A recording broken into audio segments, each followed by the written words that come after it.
চাঁদপুর থেকে ধীরে ধীরে হারিয়ে যাচ্ছে পাটের অতীত ঐতিহ্য। কাঙ্ক্ষিত দাম না পাওয়ায় দিন দিন কমছে আবাদ। মাগুরার বাজারে পাট উঠতে শুরু করছে প্রায় 1 মাস আগে থেকেই।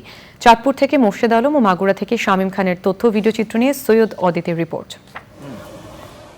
চাঁদপুরের প্রায় প্রতিটি উপজেলাতেই কম বেশি পাট উৎপাদন হয়ে থাকে। এবার লক্ষ্যমাত্রা অর্জিত না হওয়ায় হতাশ হয়ে পড়েছেন কৃষক। গত বছর যেখানে প্রতি মণ পাটের দাম ছিল 2800 থেকে 2300 টাকা, এই বছর তা বিক্রি হচ্ছে 1800 থেকে 2000 টাকা করে। 1 ঘন্টা ভাত খেতে লাগে 2 বদলা 1200 টাকায় উড়ান লাগে, আবার সুগান লাগে, এবারে বিক্রি। এবার পাটের কোনো ফায়দা নেই তো মানুষের। পাটের তো খালি লস। 1 মণ পাট চাষ করতে লাগে 2000 হইতে 2500, আমরা বেশি 1500-1600।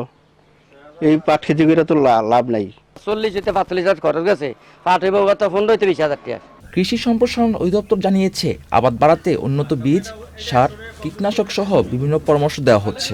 সঠিক সময়ে যদি বাজার মূল্যটা নিশ্চিত করা যায়, আমরা দেখা যায় যে মৌসুমের প্রথম দিকে পাটের মূল্যটা বেশি থাকে, পরে কিন্তু পাটের মূল্যটা কমে যায়। যদি এই ধারাবাহিকতা রক্ষা করা যায়, কৃষকরা যদি উৎপাদন খরচটা কমিয়ে যদি তারা লাভের আশা করে, তাহলে আমাদের এখানে চাঁদপুরে যে পাটের আবাদ মাগুরা বাজারের প্রায় 1 মাস আগে থেকেই উঠতে শুরু করেছে পাট।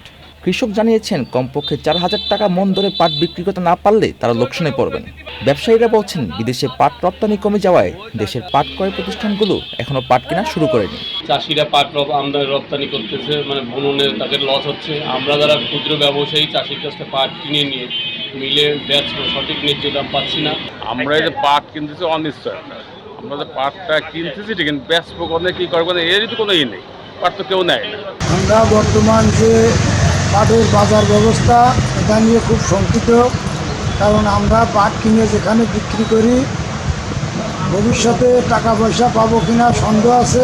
জেলা কৃষি বিভাগ জানিয়েছে, এই বছর জেলার 36,000 হেক্টর জমিতে পাট চাষ হয়েছে, যেখান থেকে 4,86,000 বেল পাট উৎপাদনের আশা করা হচ্ছে। সৈয়দ অদিত, চ্যানেল আই, ঢাকা।